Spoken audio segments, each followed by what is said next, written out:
For example 2, number letters A and B, what we want to do is we want to use the fundamental identities to help us simplify each one of these expressions as much as we possibly can.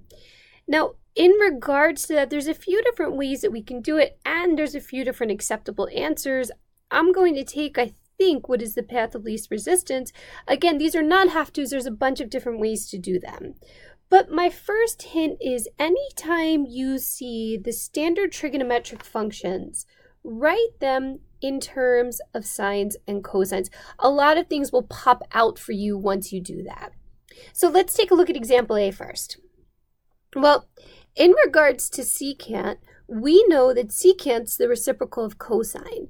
So secant of x is equivalent to saying 1 over cosine of x. So we just wrote secant in terms of cosine. Similarly, let's take a look at cotangent. Well, we know that cotangent's the reciprocal of tangent. Tangent's the same thing as saying sine over cosine. So cotangent's going to be the same thing as saying cosine over sine. So just writing this in terms of sines and cosines, now when we multiply the numerator, cosine x times 1 is cosine x. When we multiply the denominator, we get sine x times cosine x.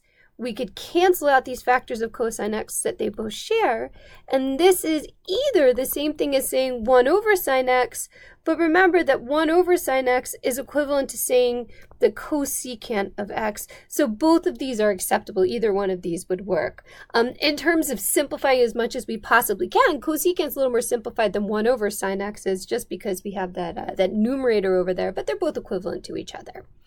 Okay, so here's an example of all we have to do is just rewrite each one of the trigonometric functions in terms of sines and cosines, and we can simplify that. Let's try another example. Let's take a look at tangent m times cotangent m divided by secant of m. Same thing, what I'm going to do is I'm going to convert each one of these into, I guess we can put it down here, we're going to convert each one of these into their sine and cosine equivalents. Well, we know tangent is the same thing as saying sine over cosine. And we know that cotangent's the reciprocal, so that's going to be the same thing as saying cosine over sine. And we know that secant in the denominator is the same thing as saying 1 over cosine of m. So let's talk about what happens when we multiply the numerators, and you don't even have to do this. If you see it right away, then that's absolutely fine. We get sine m times cosine m divided by cosine m times sine m, which I hope you can see these are the same factors, so it's just equal to 1. So in our numerator, we have a factor of 1. And in the denominator, we have 1 divided by cosine m. Let's talk about 1 divided by cosine m.